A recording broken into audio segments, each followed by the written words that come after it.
Hello, this is DrSayus, and today I am looking at the official Nintendo magazine. Not to be confused with the Nintendo official magazine, which I covered last year. This magazine covers the Wii and DS era, and it was an exciting time to be a Nintendo fan.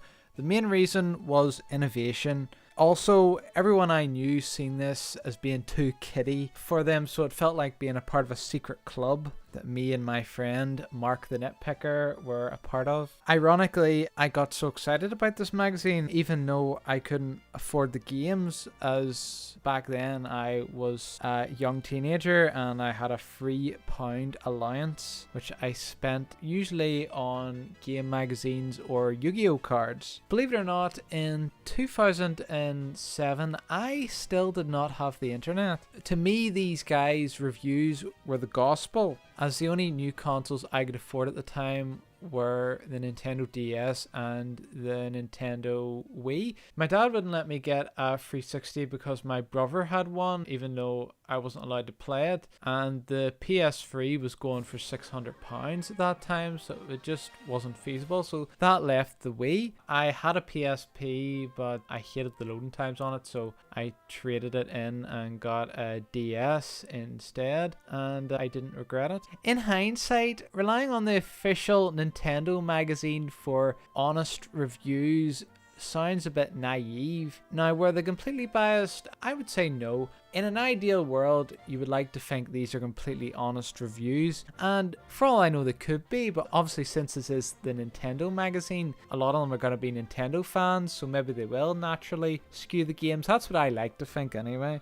During the end of my childhood, I experienced NOM, and transitioning into my teenage years, I began to read OM. That's what I like to call them anyway. They had a new team, new magazine design layout, and a new publisher, Future Publishing, which is still going on today. One thing I noticed about OM is the magazine is slightly wider than NOM, which is only a good thing. Unfortunately, they seem to abandon this early on and reverted back to the original size, probably due to cost. I have magazines of OM ranging from issue 13, unlucky for some, way up to issue 106. So that's from 2007 to 2014. Over that period of time, members of the team transitioned into other roles at Future Publishing, be it working for the other magazines or whatnot. Of course, you had people from other magazines transitioning to OM as well. So it was quite interesting. I originally bought 13 magazines over the run of OM. However, when I reached 20, the crazy Nintendo fanboy in me decided to buy 40 issues on eBay for £40, much to my mother's dismay when she found out. However, I never actually read any of these as I was too busy at university. And by the time I finished university, I wasn't really a Nintendo fanboy anymore. I was introduced to PC gaming and I could afford the other consoles. Before I look at the magazine, I'll just talk about some of the regular editors and where they are now. Here I am looking at issue 13, who the editor is Lee Nutter. This was the only issue I have where Lee is the editor. He worked at Future Publishing for 9 years, and his final role in the company was head of the games division in 2014, so he was obviously quite the high flyer. He's a commercial director now. Next we have, I like to call him Chandra Hair because he's obsessed about his hair. He took over as editor in issue 14. Some point after he left but then he came back later on to reprise his role as the editor, and then he left again.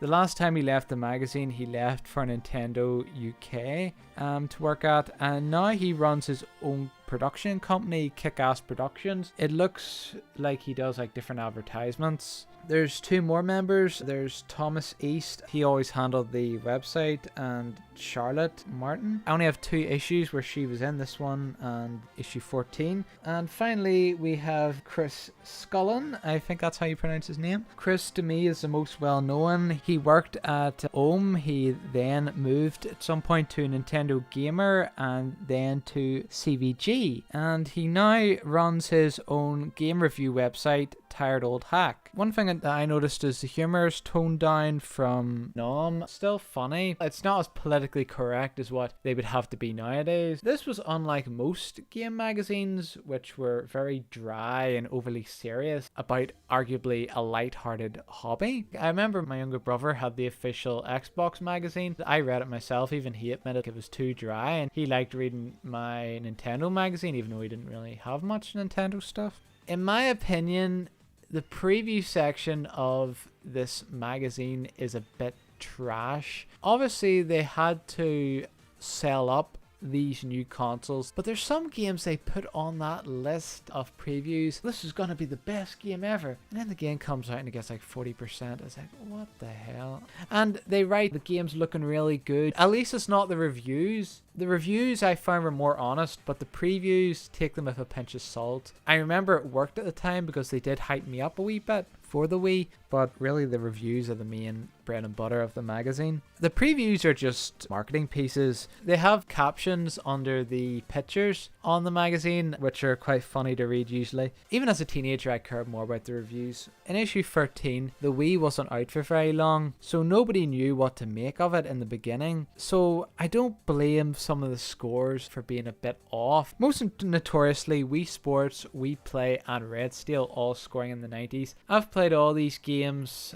I'm actually one of the few people who likes Wii Play better than Wii Sports, even at the beginning. I think 70% at the time would have been fair for these games. I also found it funny how they go on about how great the graphics were with the Wii's low resolution screenshots. I mean, I do remember getting excited about the graphics because I didn't have enough money for these fancy HD consoles, and I didn't even have my own PC. They were a little step up from the GameCube. This magazine is perfect for the starry-eyed teenager that I was. As a cynical adult, the constant Nintendo propaganda is cringy, especially in the previews. That said, I like the humor and the reviews, even though arguably some of the reviews may have a bit of bias to them. Each review shows the game controls. It shows people, right, this is what you'll be doing when you're playing the game. The issues always came with something free. Most of the time it was posters. Unfortunately, over the years, my posters have pretty much decayed and I had to throw them out. But I still have things like stickers, decals, sweatbands.